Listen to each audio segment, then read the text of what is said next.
തിരുവചനം ധ്യാനിക്കുമ്പോൾ ഹല്ലേലൂയ. കർത്താവിൽ പ്രിയപ്പെട്ടവരെ, മഹത്വത്തിൻ സാന്നിധ്യം ഈ ശുശ്രൂഷയിലേക്ക് കടന്നു വന്നിരിക്കുന്ന എല്ലാവർക്കും നമ്മുടെ കർത്താവായ യേശു ക്രിസ്തുവിൻ്റെ കൃപയും സമാധാനവും ആശംസിക്കുന്നു. 84-ാം സങ്കീർത്തനം 11-ാം തിരുവചനം. പരമാർത്ഥ ഹൃദയത്തോടെ വ്യാപരിക്കുന്നവർക്ക് ഒരു നന്മയും അവിടുന്ന് നിഷേധിക്കുകയില്ല. കോരഹിന്റെ പുത്രന്മാർ തങ്ങളുടെ ജീവിതത്തിൽ തിരിച്ചറിഞ്ഞ വലിയ സത്യം നമ്മോട് പങ്കുവെക്കുകയാണ്. കർത്താവിന്റെ സന്നിധിയിൽ ആരെല്ലാം പരമാർത്ഥ ഹൃദയത്തോടെ ജീവിക്കുന്നുവോ അവർക്ക് ഒരു നന്മയും കർത്താവ് നിഷേധിക്കുകയില്ല. എത്ര അർത്ഥവത്തായ തിരുവാക്യമാണിത്. എൻ്റെ സഹോദര സഹോദരി, ഈ വചനത്തിൽ പൂർണ്ണമായും വിശ്വസിക്കുക. നമുക്ക് വേണ്ട സകല നന്മകളും കർത്താവിന്റെ കരങ്ങളിലുണ്ട്. ഒരു നിമിഷം ദൈവസന്നിധിയിൽ നമ്മളെല്ലാവരും എഴുന്നേറ്റ് നിൽക്കുകയാണ്. മനസ്സിന്റെ സകല ഭാരങ്ങളും, നമ്മുടെ ഹൃദയത്തെ വേദനിപ്പിക്കുന്ന ഒരുപാട് നൊമ്പരങ്ങളുണ്ട്. അതെല്ലാം കർത്താവിന്റെ കരങ്ങളിലേക്ക് ഒന്ന് സമർപ്പിച്ചു. എന്റെ പ്രിയപ്പെട്ടവരെ, ഇത് അത്ഭുതത്തിന്റെ മണിക്കൂറുകളാണ്. വലതുകരം സ്വർഗത്തിലേക്ക് ഉയർത്തി നമ്മൾ ഒരുമിച്ച് പ്രാർത്ഥിക്കുന്നു.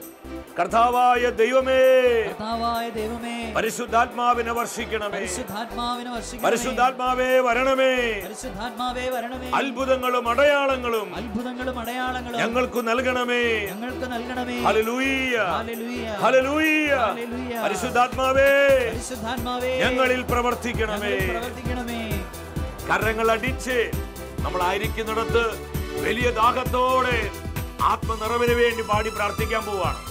അനേകം കുടുംബങ്ങളിലേക്ക് പരിശുദ്ധാത്മാവ് മഹത്വത്തോടെ ഇറങ്ങി വരുന്ന സമയം നമ്മുടെ കുഞ്ഞുങ്ങളെ, നമ്മുടെ യുവജനങ്ങളെ, ദമ്പതിമാരെ, ബഹുമാനപ്പെട്ട സമർപ്പിതരെ, നമ്മുടെ വിവിധങ്ങളായ നിയോഗങ്ങളെ പരിശുദ്ധാത്മാവ് അനുഗ്രഹിക്കുന്ന സമയം എല്ലാം മറന്ന് വലിയ ആനന്ദത്തോടെ ഒരു കുടുംബമായി നമ്മൾ ഒരുമിച്ച് പാടി പ്രാർത്ഥിക്കുന്നു. ദൈവത്തിന്റെ ആത്മാവിറങ്ങി വന്നു, മനുഷ്യരുടെ മേൽ ആവസിച്ചു. വരിക വരിക പരിശുദ്ധാത്മാവേ, ആയിരങ്ങളെ പതിനായിരങ്ങളെ അഭിഷേകം ചെയ്യണമേ. നിറയണമേ നിറയണമേ പരിശുദ്ധാത്മാവേ, നിറയണമേ. വലിയ ആഗ്രഹത്തോടെ പരിശുദ്ധാത്മാവേ വരണമേ, പരിശുദ്ധാത്മാവേ വരണമേ. ആവർത്തിച്ച് പ്രാർത്ഥിക്കുക. നിറയണമേ പരിശുദ്ധാത്മാവേ, നിറയണമേ. യേശുവിന്റെ നാമത്തിൽ പ്രാർത്ഥിക്കുന്നു, അവിടുത്തെ നാമത്തിൽ ശാസിക്കുന്നു. യേശു നാമത്തിന്റെ ശക്തി തിരിച്ചറിഞ്ഞ് അഭിഷേകത്തോടെ പാടി പ്രാർത്ഥിച്ച് അന്ധകാരമേ, ബന്ധനങ്ങളെ യേശുവിന്റെ നാമത്തിൽ വിട്ടുമാറുക. കുടുംബങ്ങളിൽ നിന്ന്, വ്യക്തി ജീവിതത്തിൽ നിന്ന്, തലമുറകളിൽ നിന്ന് സകല ബന്ധനം വിട്ടുമാറി പോകട്ടെ. നിറയണമേ നിറയണമേ പരിശുദ്ധാത്മാവേ, നിറയണമേ. കരങ്ങൾ ഉയർത്തി അടിച്ച് ശക്തിയോടെ എല്ലാവരും ചേർന്ന് ആത്മാവിന് വേണ്ടി ദാഹത്തോടെ നിറയണമേ നിറയണമേ പരിശുദ്ധാത്മാവേ. കരങ്ങൾ താഴ്ത്തി അടിച്ച് come come holy spirit come come holy spirit come come holy spirit come. വരിക വരിക പരിശുദ്ധാത്മാവേ, ദൈവവചനത്താൽ ഞങ്ങളെ വിശുദ്ധീകരിക്കണമേ. Come come holy spirit come come holy spirit come come holy spirit come. ബന്ധനക്കെട്ടുകൾ പൊട്ടട്ടെ, ശാപദുഃഖങ്ങൾ ഒഴിയട്ടെ. എല്ലാവരും come come holy spirit come come holy spirit come ഇന്നത്തെ ശുശ്രൂഷകളിലേക്ക് വരിക പരിശുദ്ധാത്മാവേ. Come Holy Spirit, Come, come Holy Spirit, come, come Holy Spirit, come. Come, come Holy Spirit, come. ഇരു കരങ്ങളും സ്വർഗത്തിലേക്ക് ഉയർത്തി ദൈവാത്മാവിനാൽ നിറയപ്പെടുവാൻ, പരിശുദ്ധാത്മ ശക്തിയാൽ പൂരിതരാകുവാൻ ഹൃദയം തുറന്ന് യേശുനാമം വിളിച്ച് സ്തുതിച്ചു പ്രാർത്ഥിക്കുന്നു. ഹല്ലേലൂയ, ഹല്ലേലൂയ, ഹല്ലേലൂയ. ഒന്ന് പരിശുദ്ധാത്മാവേ, സർവശക്തനായ പരിശുദ്ധാത്മാവേ, മഹത്വത്തോടെ വരണമേ. ഈ സ്തുതി ആരാധനയിൽ പ്രാർത്ഥിച്ചുകൊണ്ടിരിക്കുന്ന 10,000 അഭിഷേക അഗ്നിയാൽ ഉണർത്തണമേ. ഹല്ലേലൂയ, ഹല്ലേലൂയ, ഹല്ലേലൂയ. കർത്താവേ, കരം നീട്ടണമേ. ഞങ്ങളുടെ ജനത്തിന് വേണ്ടി പ്രവർത്തിക്കണമേ. ഹൃദയം പ്രാർത്ഥിക്കുന്ന 1000 ഉത്തരം നൽകണമേ. കർത്താവേ, ജനത്തിന്റെ മധ്യ ഉണർത്തണമേ. കുടുംബങ്ങളെ അനുഗ്രഹിക്കണമേ. കൂട്ടായ്മകളെ ശക്തിപ്പെടുത്തണമേ. കുഞ്ഞുങ്ങളെ അഭിഷേകത്താൽ നിറയ്ക്കണമേ. ഹല്ലേലൂയ, ഹല്ലേലൂയ, ഹല്ലേലൂയ. ജീവിത വിശുദ്ധിയോടെ ജീവിക്കുവാൻ, ഒരിക്കലും വഴിതെറ്റി പോകാതെ കർത്താവാകുന്ന വഴിയിൽ മാത്രം വ്യാപരിക്കുവാൻ ഞങ്ങൾ അഭിഷേകം ചെയ്യണമേ. പൊന്നു കർത്താവേ, കരങ്ങൾ ഉയർത്തി ഞങ്ങൾ ആശീർവദിക്കണമേ. ഞങ്ങളുടെ നിയോഗങ്ങള്, ആവശ്യങ്ങളെ കർത്താവേ അവിടുന്ന് അഭിഷേകം ചെയ്യണമേ. Bless, bless Lord. പരിശുദ്ധ അമ്മേ, സകല വിശുദ്ധരെ ഞങ്ങൾക്ക് വേണ്ടി പ്രാർത്ഥിക്കണമേ. ആമേൻ, ഹല്ലേലൂയ. പ്രിയ ദൈവമക്കളെ, നമ്മെ വിശുദ്ധീകരിക്കുന്ന കർത്താവിൻ്റെ വചനത്തിൻ്റെ മുൻപിൽ പ്രാർത്ഥനയോടെ ആയിരിക്കാം. ഇന്നത്തെ വചന ശുശ്രൂഷയിലൂടെ പരിശുദ്ധാത്മാവ് നമ്മെ പഠിപ്പിക്കുന്നത് വീഴാതിരിക്കാൻ വഴി തെറ്റരുത്. വീഴാതിരിക്കാൻ വഴി തെറ്റരുത്. വളരെ പ്രാധാന്യതയുള്ള ഒരു സന്ദേശമാണിത്. ഞാൻ ഇതിനെക്കുറിച്ച് ധ്യാനിച്ച് പ്രാർത്ഥിച്ചു കൊണ്ടിരിക്കുമ്പോൾ ഈ വിഷയത്തോട് ബന്ധപ്പെട്ട് ചില ദൂതുകൾ എൻ്റെ ഹൃദയത്തിൽ കർത്താവിൻ്റെ ആത്മാവ് പ്രകാശിപ്പിച്ചു. വഴിയറിയാതെ വഴിതെറ്റിപ്പോകുന്ന ഒരു ലോകത്തിലാണ് നമ്മൾ ഇന്ന് ജീവിക്കുന്നത്. ഏതാണ് വഴി, യഥാർത്ഥ വഴി ഏതാണ് എന്ന് തിരിച്ചറിയാൻ പറ്റാത്ത വിധം അനേകർ ഇന്ന് അന്ധതയിലാണ്.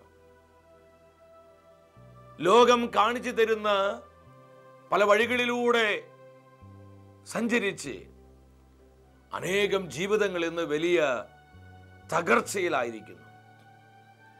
ഓരോ ദിവസവും എന്തുമാത്രം വ്യക്തികളാണ് ഫോൺ ചെയ്യുന്നത്, ഞങ്ങൾക്ക് വേണ്ടി പ്രാർത്ഥിക്കണം, ഞങ്ങൾ വലിയ തകർച്ചയിലാണ്, ഞങ്ങൾക്ക് ഒരുപാട് നിരാശയുണ്ട്, ജീവിതം വഴിമുട്ടി നിൽക്കുകയാണ്, ഞങ്ങൾ ഏതാണ് തിരഞ്ഞെടുക്കേണ്ടത് ഞങ്ങൾക്കറിയത്തില്ല, ഞങ്ങളുടെ തീരുമാനങ്ങൾ തെറ്റിപ്പോയി, ഞങ്ങൾ വഴിപിഴച്ചു പോയി, ഞങ്ങൾ ഇനി എന്താണ് ചെയ്യേണ്ടത്? ഉത്തരം കിട്ടാത്ത ചില ചോദ്യങ്ങളുമായി പലരും ഇതുപോലെ വിളിക്കുകയും എഴുതുകയും ചെയ്യാറുണ്ട്. ഇത് 2-3 പേരുടെ മാത്രം ഒരു അനുഭവമല്ല. ആയിരങ്ങളാണ് ഇതുപോലെ ഇന്ന് വലിയ നിരാശയിലും കടുത്ത ദുഃഖത്തിലും കഴിയുന്നത്. അതിൻ്റെ ഒരു അടിസ്ഥാന കാരണം ജീവിതത്തിൽ എവിടെയോ വെച്ച് അവരെ വഴിതെറ്റിപ്പോയി. യഥാർത്ഥ വഴിയിൽ നിന്ന് അവർക്ക് ശരിയെന്ന് തോന്നുന്ന വഴിയിലോട്ട് പോയി. വഴിയിൽ നിന്ന് നമ്മെ വഴിതെറ്റിക്കുക, ഇതാണ് പിശാചിന്റെ ലക്ഷ്യം. ഇന്ന് എത്രയെത്രയോ ജീവിതങ്ങളാണ് ഇതുപോലെ തെറ്റിപ്പോകുന്നത്. കുടുംബ ജീവിതത്തിൽ വഴിതെറ്റിപ്പോകുന്ന അനേകം ദമ്പതിമാരെ, തങ്ങളുടെ യൗവനത്തിൽ വഴിതെറ്റിപ്പോകുന്ന അനേകം യുവജനങ്ങൾ, എന്തിന് കുഞ്ഞുങ്ങൾ പോലും വഴിപിഴച്ചു പോകുന്ന ഒരു കാലഘട്ടം. പ്രഭാഷകന്റെ പുസ്തകം 2-ാം അധ്യായം 7-ാം തിരുവചനം. കർത്താവിന്റെ ഭക്തരെ അവിടുത്തെ കരുണയ്ക്ക് വേണ്ടി കാത്തിരിക്കുവിൻ. വീഴാതിരിക്കാൻ വഴി തെറ്റരുത്. ഈ വചനത്തിലൂടെ ദൈവത്തിൻ്റെ ആത്മാവ് എന്താണ് നമ്മോട് സംസാരിക്കുന്നത്? കർത്താവിൻ്റെ ഭക്തരെ, അവിടുത്തെ കരുണയ്ക്ക് വേണ്ടി യാചിക്കുവിൻ, വീഴാതിരിക്കാൻ വഴി തെറ്റരുത്. ദൈവസ്നേഹം അനുഭവിച്ച, കർത്താവിൻ്റെ സാന്നിധ്യത്തിൽ ജീവിക്കുന്ന, ദൈവവചനത്തിൻ്റെ ശക്തി തിരിച്ചറിഞ്ഞ ദൈവജനത്തിനാണ് ഈ ദൂത് പരിശുദ്ധാത്മാവ് നൽകുന്നത്. വീഴാതിരിക്കാൻ വഴി തെറ്റരുത്. അപ്പോസ്തലനായ പൗലോസ് ഈ സത്യം സഭയെ പഠിപ്പിക്കുന്നുണ്ട്. കൊരിന്തോസ് സഭയ്ക്ക് എഴുതിയ 1-ാമത്തെ ലേഖനം 10-ാം അധ്യായം 12-ാമത്തെ തിരുവചനം. ആകയാൽ നിൽക്കുന്നു എന്ന് വിചാരിക്കുന്നവർ വീഴാതിരിക്കാൻ സൂക്ഷിച്ചു കൊള്ളട്ടെ. ശക്തമായൊരു മുന്നറിയിപ്പാണ് പൗലോസ്ലീഹ സഭയ്ക്ക് നൽകുന്നത്. ആരെല്ലാം നിൽക്കുന്നു എന്ന് വിചാരിക്കുന്നുവോ അവരെല്ലാം വീഴാതിരിക്കാൻ ശ്രദ്ധിക്കണം. സഭയുടെ ചരിത്രത്തിലും വേദപുസ്തകത്തിലോട്ട് നമ്മൾ തിരിയുമ്പോൾ നമുക്ക് കാണുവാൻ കഴിയും, ഞങ്ങൾ ഒരിക്കലും വീഴുകയില്ല, ഞങ്ങൾ ഒരിക്കലും വീണുപോവുകയില്ല എന്ന് ചിന്തിച്ച അനേകര് വീണുപോയി, അവർ വഴി തെറ്റിപ്പോയി. ജ്ഞാനത്തിന്റെ പുസ്തകം 4-ാം അധ്യായം 12-ാമത്തെ വചനം. തിന്മയുടെ വശീകരണ ശക്തിയിൽ നന്മയ്ക്ക് മങ്ങലേൽക്കുന്നു. ഭ്രമിപ്പിക്കുന്ന മോഹങ്ങൾ നിഷ്കളങ്ക ഹൃദയത്തെ വഴിതെറ്റിക്കുന്നു. വളരെ മൂർച്ചയേറിയ തിരുവചനമാണിത്. തിന്മയുടെ വശീകരണ ശക്തിയിൽ ഇന്ന് ഇതുപോലെ സാത്താൻ ഒരുപാട് ആത്മാക്കളെ വശീകരിച്ചു കൊണ്ടിരിക്കുക. വഴിവിട്ട ലൈംഗികതയിലേക്ക്, ഈ ലോകത്തിന്റെ സുഖലോലുപത അനുഭവിക്കുവാൻ വേണ്ടി, ശരീരത്തിന് നൈമിഷികമായ ഭോഗേച്ഛയ്ക്ക് വേണ്ടി, ഈ ലോകത്തിന്റെ സുഖലോലുപത ആസ്വദിക്കാൻ വേണ്ടി വശീകരിച്ച് അനേകം ആത്മാക്കളെ നിത്യനാശത്തിലേക്ക് നയിക്കുന്നു. ഇതിനെക്കുറിച്ചാണ് ഈ വചനം നമ്മെ പഠിപ്പിക്കുന്നത്. തിന്മയുടെ വശീകരണ ശക്തിയിൽ നന്മയ്ക്ക് മങ്ങലേൽക്കുന്നു. എത്രമാത്രം അർത്ഥവത്താണ് നമ്മൾ ഈ നാളുകളുമായി തട്ടിച്ചു നോക്കുമ്പോൾ ഈ വചനം. യൂദാസ്ലീഹ ലേഖനം 1-ാം അധ്യായം 24-ാമത്തെ വാക്യത്തിൽ ദൈവത്തിൻ്റെ പരിശുദ്ധാത്മാവ് ശക്തമായ ഒരു ഉറപ്പ് നമുക്ക് തരുന്നുണ്ട്. എനിക്ക് ഒരുപാട് പ്രത്യാശ നൽകിയ വചനമാണിത്. വീഴാതെ നിങ്ങളെ കാത്തുകൊള്ളുവാനും തൻ്റെ മഹത്വത്തിൻ്റെ സന്നിധിയിൽ നിങ്ങളെ കളങ്കരഹിതരായി സന്തോഷത്തോടെ നിർത്തുവാനും കഴിവുള്ള നമ്മുടെ കർത്താവായ യേശു ക്രിസ്തു. എത്ര പവർഫുള്ളായ വചനമാണിത്. വീഴാതെ നിങ്ങളെ കാത്തുകൊള്ളുവാൻ പ്രിയ സഹോദര സഹോദരി, ഈ വചനം നമ്മുടെ ഹൃദയത്തിലേക്ക് തുളച്ചു കയറണം. കളങ്കരഹിതരായി തൻ്റെ മഹത്വത്തിൻ്റെ സന്നിധിയിൽ സന്തോഷത്തോടെ നമ്മെ നിർത്തുവാൻ മതിയായ ദൈവമാണ് നമ്മുടെ കർത്താവ്. ഇതെന്തുമാത്രം ആശ്വാസവും പ്രത്യാശ നൽകുന്ന വചനമാണ്. ഒറ്റ കണ്ടീഷൻ മാത്രം, നാം കർത്താവിൻ്റെ വഴി വിട്ടു പോകരുത്. കർത്താവിൻ്റെ വഴി വിട്ട് നാം നമ്മുടേതായ വഴികളിലേക്ക് പോകുമ്പോൾ അത് വലിയ നാശത്തിലേക്കും തകർച്ചയിലേക്കും നമ്മൾ എത്തിക്കുമെന്നുള്ള സത്യം നമ്മൾ മറന്നു പോകരുത്.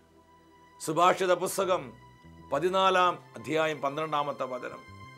ദൈവത്തിന് തിരുവെഴുത്ത് പറയുക, നിനക്ക് ശരിയെന്ന് തോന്നുന്ന വഴി ചിലപ്പോൾ മരണത്തിലേക്ക് നയിക്കുന്നതാകാം. മരണത്തിലേക്ക്, നിത്യനാശത്തിലേക്ക്, വലിയ തകർച്ചയിലേക്ക്, തീരാ ദുഃഖത്തിലേക്ക് നിന്നെ നയിക്കുന്നതാകാം. ഈ വചനം നിങ്ങളുമായി പങ്കുവെക്കുമ്പോൾ ഒരു സംഭവം എൻ്റെ മനസ്സിലോട്ട് കടന്നു വരികയാണ്. ഏതാനും നാളുകൾക്ക് മുൻപ് ഒരു സ്ഥലത്ത് മഹത്വത്തിൻ സാന്നിധ്യം ബൈബിൾ കൺവെൻഷനായി കടന്നു ചെല്ലുകയാണ്.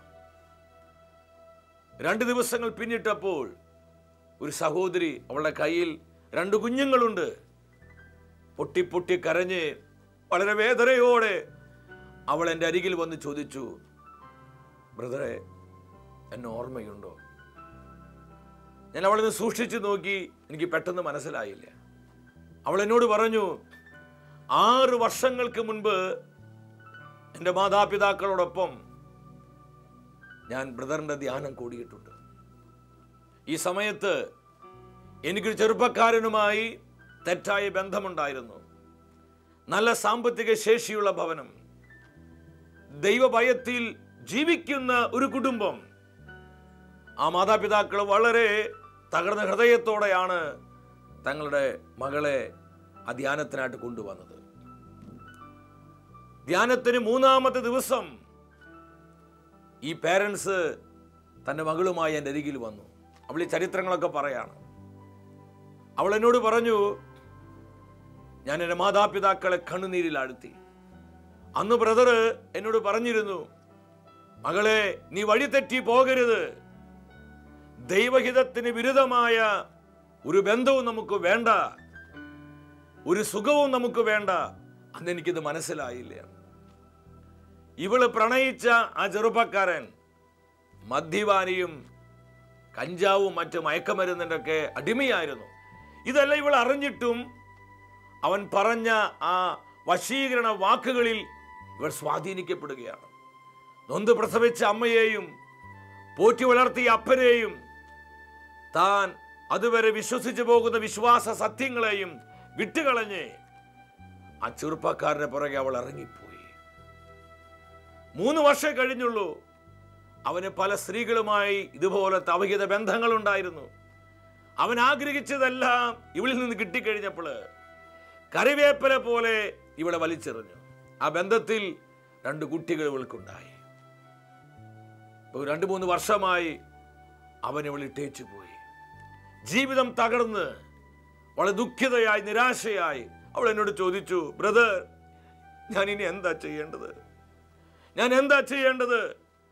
അന്ന് ഞാൻ അത് സ്വീകരിച്ചിരുന്നുവെങ്കിൽ എനിക്ക് ഈ വലിയ തകർച്ച സംഭവിക്കില്ലായിരുന്നു. ഇതൊരു സഹോദരിയുടെ മാത്രം അനുഭവമല്ല.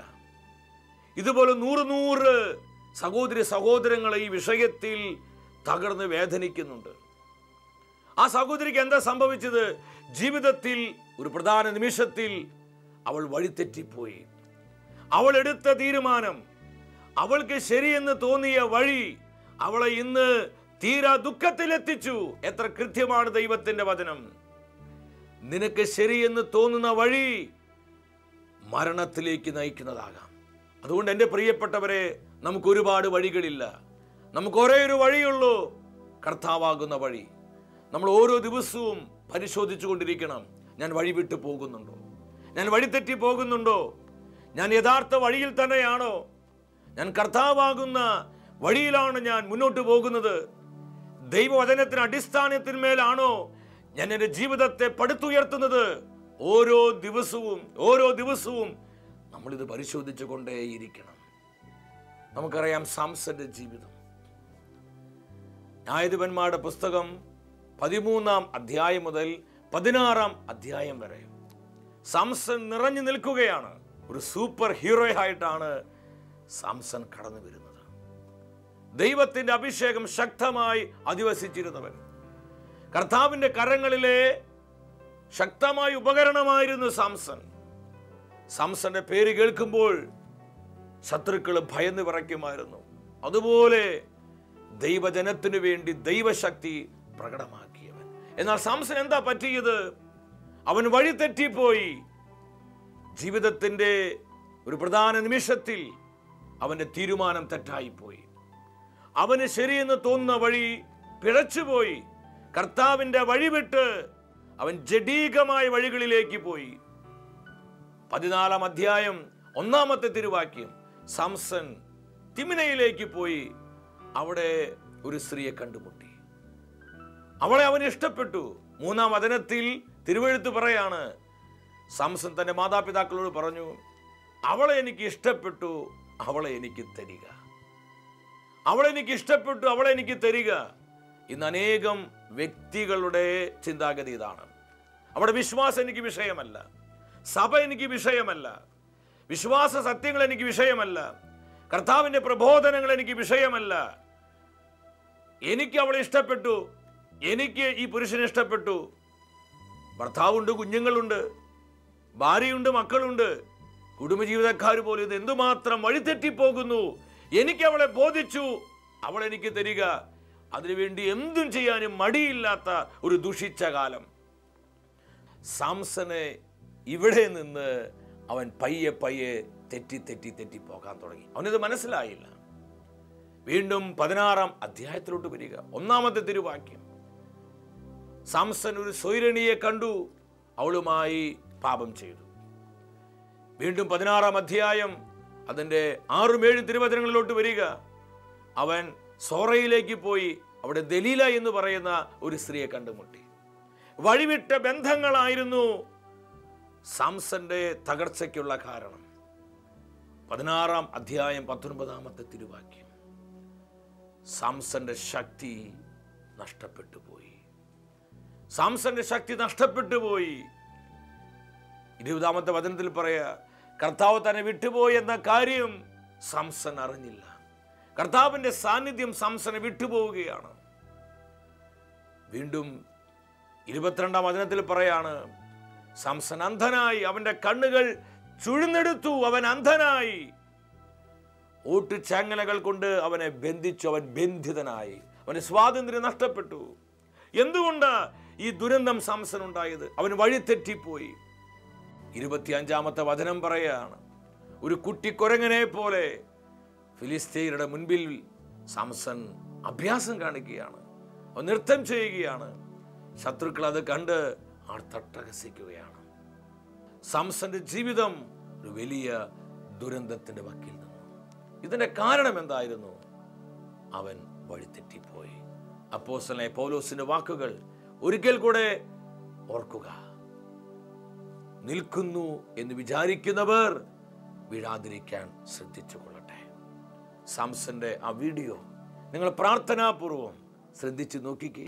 ഇതാ സാംസന്റെ ആ മുടിച്ചുരുളുകൾ മുറിച്ചെടുക്കുന്നു.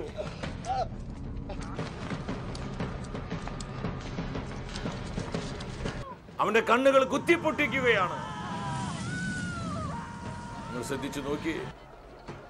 അവനെ ചങ്ങലകൾ കൊണ്ട് ബന്ധിച്ച് നഗരവീഥിയിലൂടെ ഒരു കുട്ടിക്കൊരങ്ങനെ നടത്തുന്നത് പോലെ നടത്തിക്കൊണ്ടു പോവുകയാണ്. ഈ തകർച്ചയുടെ കാരണം എന്താ? ജീവിതത്തിന്റെ ഒരു പ്രധാന നിമിഷത്തിൽ അവൻ വഴിതെറ്റിപ്പോയി, അവൻ കൃപയിൽ വീണുപോയി. ദൈവത്തിന്റെ അഭിഷേകം അധിവസിച്ചിരുന്ന സാംസൺ അവൻ ചെയ്യുന്ന ജോലി നോക്കി. എന്ത് ദാരുണമായൊരു തകർച്ചയാണിത്. എൻ്റെ പ്രിയപ്പെട്ടവരെ, ഈ സത്യം മനസ്സിലാക്കി ദൈവത്തിന്റെ പരിശുദ്ധാത്മാവ് ഇന്ന് നൽകിയ ഈ ദൂത് നമ്മുടെ ഹൃദയത്തിൽ പ്രകാശിക്കട്ടെ. നമുക്കൊരു തീരുമാനമുണ്ടാകണം. കർത്താവേ, ഞാൻ ഒരിക്കലും നിന്റെ വഴി വിട്ടു പോവുകയില്ല. കർത്താവിന്റെ സ്നേഹത്തിൽ അധിവസിക്കുവാൻ വേണ്ടി ചില തീരുമാനങ്ങൾ എടുക്കണം. നമ്മുടെ കുടുംബജീവിതം അനുഗ്രഹപ്രദമാകാൻ തീരുമാനമെടുക്കണം. നിങ്ങളുടെ യൗവനം വിശുദ്ധീകരിക്കപ്പെടാൻ എൻ്റെ അനുജത്തി നീ തീരുമാനമെടുക്കണം. എൻ്റെ പ്രിയ കുഞ്ഞുങ്ങളെ, നിങ്ങളുടെ ബാല്യം കർത്താവിനെ യോഗ്യമാകുവാൻ എൻ്റെ കുഞ്ഞുമക്കളെ തീരുമാനമെടുക്കണം. ബഹുമാനപ്പെട്ട സമർപ്പിതരെ, നിങ്ങളെ സമർപ്പണം സഭയ്ക്കും ലോകത്തിനും ഒരു അനുഗ്രഹമാകുവാൻ ചില തീരുമാനങ്ങൾ എടുക്കണം. എനിക്ക് എന്തൊക്കെ തരാമെന്ന് പറഞ്ഞാലും ഞാൻ ഒരിക്കലും കർത്താവിൻ്റെ വഴി വിട്ടു പോവുകയില്ല. മറക്കരുത്, വീഴാതിരിക്കാൻ വഴി തെറ്റരുത്. ആയിരിക്കുന്നിടത്ത് കരങ്ങളൊന്ന് ഉയർത്തിപ്പിടിച്ച് ഈ കൃപയ്ക്ക് വേണ്ടി ചങ്കുപൊട്ടി നമ്മൾ പ്രാർത്ഥിക്കാൻ പോവാണ്. ദൈവത്തിന്റെ പരിശുദ്ധാത്മാവ് അതിശക്തിയോടെ 10,000-ങ്ങളിൽ പ്രവർത്തിക്കുന്ന സമയം. ഹല്ലേലൂയ, ഹല്ലേലൂയ, ഹല്ലേലൂയ. ഒന്ന് പരിശുദ്ധാത്മാവേ, ഞങ്ങളിൽ പ്രവർത്തിക്കണമേ. ലോകത്തിന്റെ ആസക്തികളിൽ നിന്ന്, ജഡിക മോഹങ്ങളിൽ നിന്ന്, പാപത്തിന്റെ എല്ലാ ബന്ധനങ്ങളിൽ നിന്നും ഞങ്ങൾക്ക് വിമോചനം തരണമേ. എല്ലാ പൈശാചിക കെട്ടുകളെയും അഴിച്ചു കളയണമേ. വഴിതെറ്റി പോയവരെ യഥാർത്ഥ വഴിയിലേക്ക് തിരിച്ചു കൊണ്ടുവരണമേ. പൈശാചിക സ്വാധീനങ്ങള്, വശീകരണ തന്ത്രങ്ങള്, ലോകത്തിന്റെ മോഹങ്ങള്, ഭ്രമിപ്പിക്കുന്ന ശക്തികള് യേശുവിന്റെ നാമത്തിൽ നിർവീര്യമാകട്ടെ. ഹല്ലേലൂയ, ഹല്ലേലൂയ, ഹല്ലേലൂയ. നന്ദി, നന്ദി കർത്താവേ, നന്ദി കർത്താവേ. കർത്താവിന്റെ ആത്മാവ് നൽകിയ ഈ സന്ദേശങ്ങൾ സ്വന്തമാക്കി കൃപയുടെ, വിശുദ്ധിയുടെ, സ്നേഹത്തിന്റെ, ആത്മനിറവിന്റെ ജീവിതം നയിക്കാം. എന്ത് വില കൊടുത്തും കർത്താവിന്റെ വഴിയിൽ ഉറച്ചു നിൽക്കുവാനുള്ള തീരുമാനം നമുക്കെല്ലാം ഉണ്ടാകട്ടെ. വീഴാതിരിക്കാൻ നമ്മൾ ആരും വഴി തെറ്റരുത്. വ്യക്തിപരമായ നമ്മുടെ നിയോഗങ്ങളെയും നമ്മുടെ കുടുംബത്തിന്റെ സകല ആവശ്യങ്ങളെയും നമ്മെ ഓരോരുത്തരെയും കർത്താവ് സമർത്ഥമായി അനുഗ്രഹിക്കട്ടെ.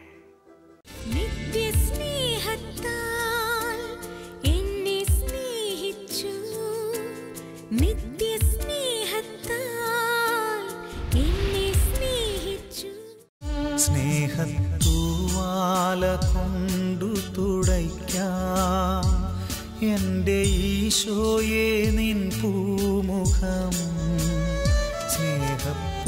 കർത്താവായ ദൈവമേ, പരിശുദ്ധ കുർബാനയായി ദിവ്യകാരുണ്യമായി ഞങ്ങളുടെ മധ്യേ കടന്നു വന്നിരിക്കുന്ന തിരുസാന്നിധ്യത്തെ ഓർത്ത് ഞങ്ങൾ നന്ദി പറയുന്നു. ഇരുകരങ്ങളെ യാചനാപുരം തുറന്നു പിടിക്കാം. ഇന്നത്തെ വചന ശുശ്രൂഷയിലൂടെ പരിശുദ്ധാത്മ നമ്മളെ പഠിപ്പിച്ചു, വീഴാതിരിക്കാൻ വഴി തെറ്റരുത്. എന്തുമാത്രം നഷ്ടം സഹിക്കേണ്ടി വന്നാലും, എനിക്ക് എന്തുമാത്രം സഹനങ്ങൾ ഏറ്റെടുക്കേണ്ടി വന്നാലും ഞാൻ ഒരിക്കലും കർത്താവിന്റെ വഴി വിട്ടു പോവുകയില്ല. ലോകത്തിന്റെ നിറങ്ങള്, ലോകം തരുന്ന സുഖങ്ങള്, ലോകം തരുന്ന നൈമിഷികമായിട്ടുള്ള നേട്ടങ്ങള്, ഇതൊന്നും എനിക്ക് വേണ്ട കർത്താവേ. നിന്റെ കൃപയിൽ എന്നെ കാത്തുകൊള്ളണമേ. ഈ ഒരു പ്രാർത്ഥനയോടെ നമുക്ക് യേശുനാമം വിളിച്ച് പ്രാർത്ഥിക്കാം. ഹല്ലേലൂയ, ഹല്ലേലൂയ, ഹല്ലേലൂയ. കുടുംബത്തിൽ വഴിതെറ്റിപ്പോകുന്ന അനേക മക്കളുണ്ട്. അവരെ ഓർത്ത് കർത്താവിന് മുമ്പിൽ വിശ്വാസത്തോടെ പ്രാർത്ഥിക്കുക. കർത്താവേ, അവർക്ക് യഥാർത്ഥ മാനസാന്തരം കൊടുക്കണമേ, തിരിച്ചു വരുവാനുള്ള കൃപ കൊടുക്കണമേ, വഴിവിട്ടുപോയി അവരെ യഥാർത്ഥ വഴിയിലേക്ക് കൂട്ടിക്കൊണ്ടുവരണമേ. ഹല്ലേലൂയ, ഹല്ലേലൂയ, ഹല്ലേലൂയ. ദിവ്യ കാരുണ്യത്തിലേക്ക് നമ്മുടെ നിയോഗങ്ങളെ സമർപ്പിക്കുക. പ്രിയ സഹോദര സഹോദരി, ഇത് അത്ഭുതത്തിന്റെ സമയങ്ങളാണ്. നമ്മുടെ ഭവനത്തിലേക്ക് കർത്താവ് ഇറങ്ങി വരുന്ന സമയം, നമ്മുടെ ജീവിതങ്ങളെ കർത്താവ് അനുഗ്രഹിക്കുന്ന സമയം, പാപത്തിന്റെ കെട്ടുകളെ കർത്താവ് പൊട്ടിച്ചു കളയുന്ന സമയം. വിശ്വാസത്തോടെ യേശുനാമം വിളിച്ച് സ്തുതിച്ചു പ്രാർത്ഥിക്കുന്നു. യേശുവേ എൻ ദൈവമേ, നീ എന്നും മതിയായവൻ. യേശുവേ എൻ ദൈവമേ, നീ എന്നും മതിയായവൻ. പരിശുദ്ധനായ കർത്താവേ, കൃപാവരങ്ങളാൽ നിറയ്ക്കണമേ, അഭിഷേകത്താൽ ജ്വലിപ്പിക്കണമേ, അത്ഭുതങ്ങളും അടയാളങ്ങളും നൽകണമേ. വിശുദ്ധീകരണത്തിന് തീയായി പരിശുദ്ധാത്മാവേ ഈ കൂട്ടായ്മയിൽ കത്തിപ്പടരണമേ. ഹല്ലേലൂയ, ഹല്ലേലൂയ, ഹല്ലേലൂയ. ആരാധന, ആരാധന, ആരാധന. ഈശോയെ നന്ദി, ഈശോയെ സ്തുതി, ഈശോയെ മഹത്വം. നന്ദി കർത്താവേ, ഞങ്ങൾ അനുഗ്രഹിച്ച കർത്താവേ നന്ദി, ഞങ്ങളെ വിശുദ്ധീകരിച്ച കർത്താവേ നന്ദി, തിരുവചനങ്ങളിലൂടെ ബോധ്യങ്ങൾ നൽകിയ കർത്താവേ നന്ദി. എല്ലാ നന്മകൾക്കായി നന്ദി, നന്ദി കർത്താവേ. Thank you, thank you, thank you Jesus. അടുത്ത ആഴ്ചയിൽ അഭിയുന്ന റാഫേൽ തട്ടിൽ പിതാവിലൂടെ കർത്താവിന്റെ ആത്മാവ് നമ്മോട് സംസാരിക്കുകയാണ്. പ്രാർത്ഥിച്ചൊരുങ്ങി നമുക്ക് എല്ലാവർക്കും ഈ ശുശ്രൂഷയിലേക്ക് കടന്നു വരാം.